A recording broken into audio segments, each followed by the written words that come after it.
Hello, this evening discussing present perfect tense.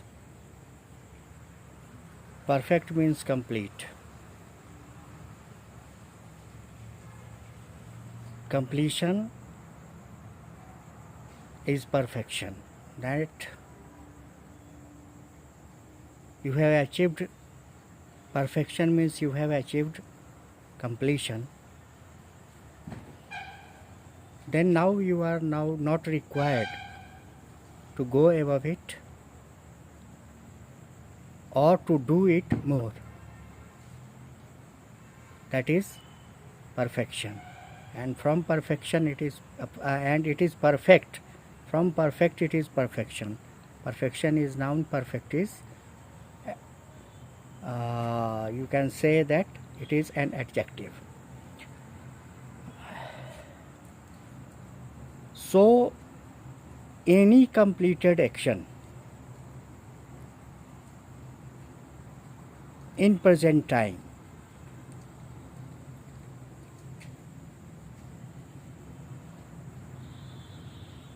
is said or written in present perfect tense. Present perfect tense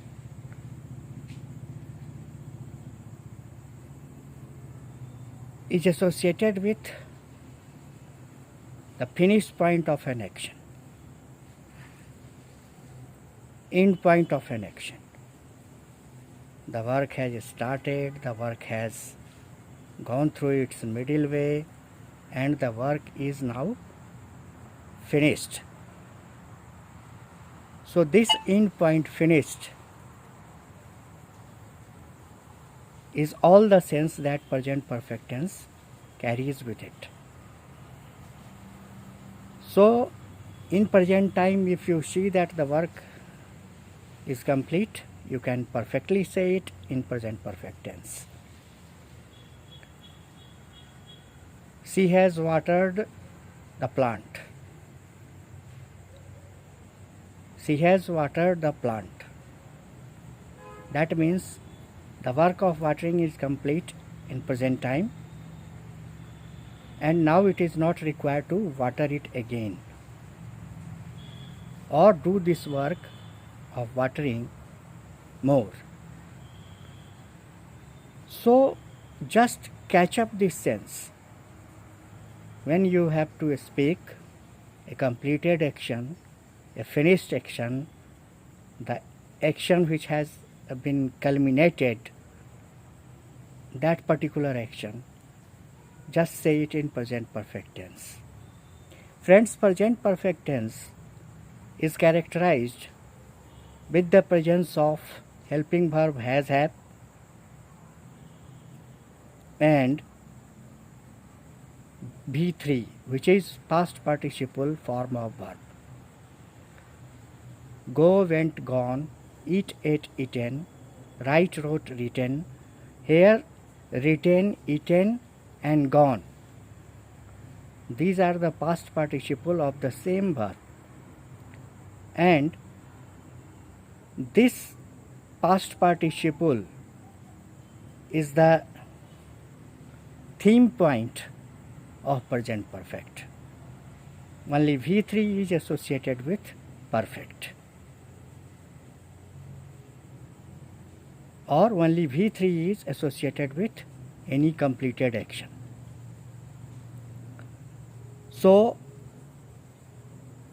far assertive sentence is concerned, the structure will go like subject plus has, have, either has or have, plus V3, that is past participle, plus object. I repeat, subject plus has or have plus V3 plus object.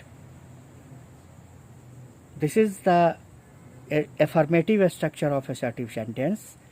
In the case of negative, you have to put not just after has or have before V3. That means now the negative structure will go like this: subject plus has or have plus not plus V3 plus object. Now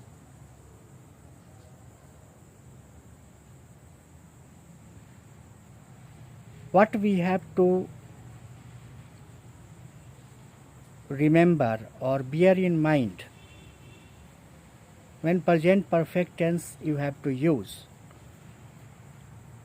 there is a question of has or have, and you have to bear it in mind.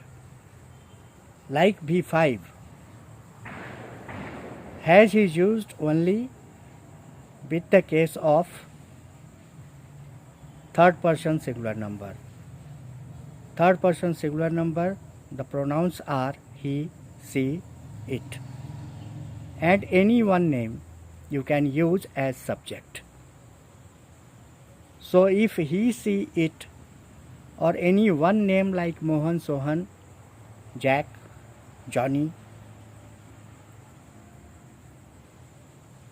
use has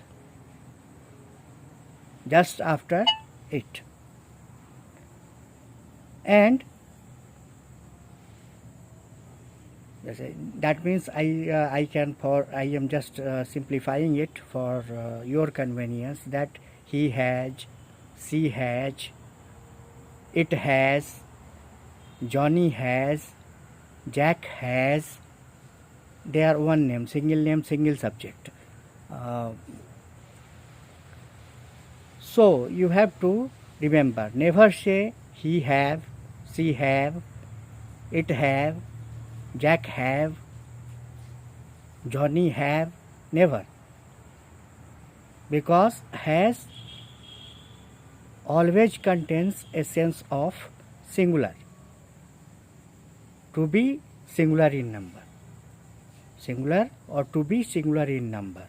So this single sense must be used with singular subject. That's why it is have. And now, except third person singular number, the helping verb helping verb that is in trend is have, I have, you have, we have, they have, or more than one name or plural subject. Plural subject, that means children. Children have not arrived yet. It means they are waiting for the children to come. They have not arrived yet. So it is in the negative sense. So this should be particularly placed. You know, any language, or particularly English language. English language is basically expressed in words. And I say that a complete idea expressed in words is a sentence. So while speaking or writing, the placement of words gives your language a touch of perfection. If they are wrongly placed,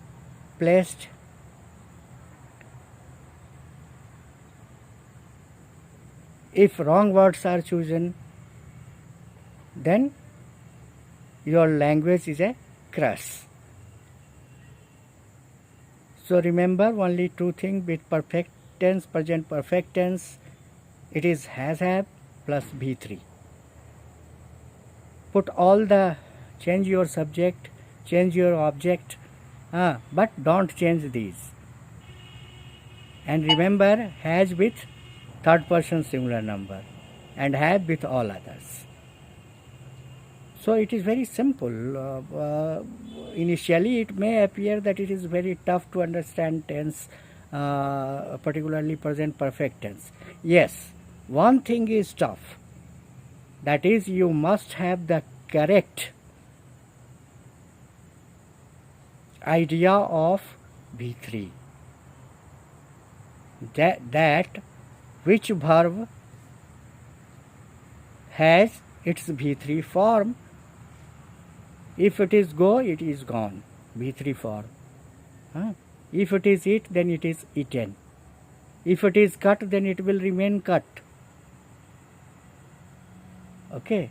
So it is necessary to have clear cut information about V3 and particularly which verb has what kind of V3 forms, right?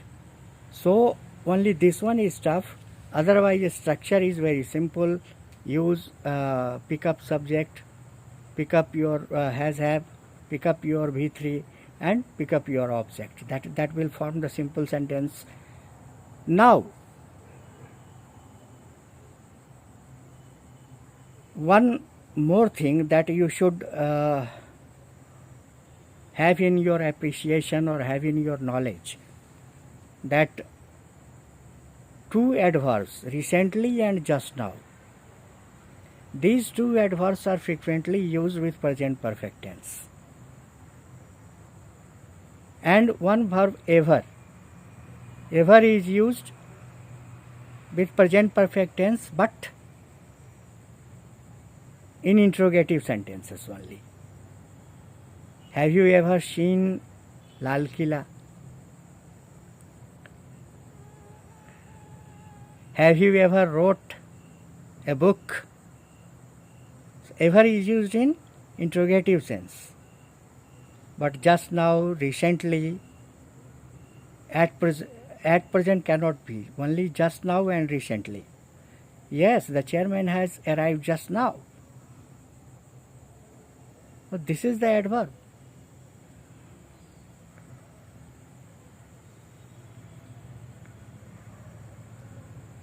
India has changed its passport rule recently. So these two adverbs are almost frequently used in the case of present perfect tense. Ever is used in interrogative sense. An interrogative structure, to form an interrogative structure, it is very simple. Simply, if there is any auxiliary in the sentence, put that auxiliary before the subject and it will give it an interrogative sense. It will make it a question. She has seen Taj Mahal. Has she seen Taj Mahal? I have done nothing. I have simply placed auxiliary has before the subject see, and it has become question. So it is very simple. You should have only a sharp insight to place everything distinctly in your mind. If things are distinct in your mind, then you can integrate it anytime. But if things are already intermingled, then it is very difficult to be clear in your speech or in your writing. So you must have clear cut, distinct information, distinct knowledge about present perfect tense, its structure, whether it is subject, whether it is assertive sentence, what kind of subject it is it third person, in third person singular number, or is it in plural number, this one. And to ask a question, you have to start your question in present perfect tense with has or have. If plural subject, then it is have. If it is singular subject, it is has. So I think this is enough for you to have the idea of present perfect tense, and you can basically use this. Keep using. You have learnt about simple present tense, which is associated with permanent action. You have learnt about present continuous tense, which is associated with temporary action. And now today, this evening, you have learnt about present perfect, which is associated with completed action. So keep these things distinct in your mind. Simple present, permanent.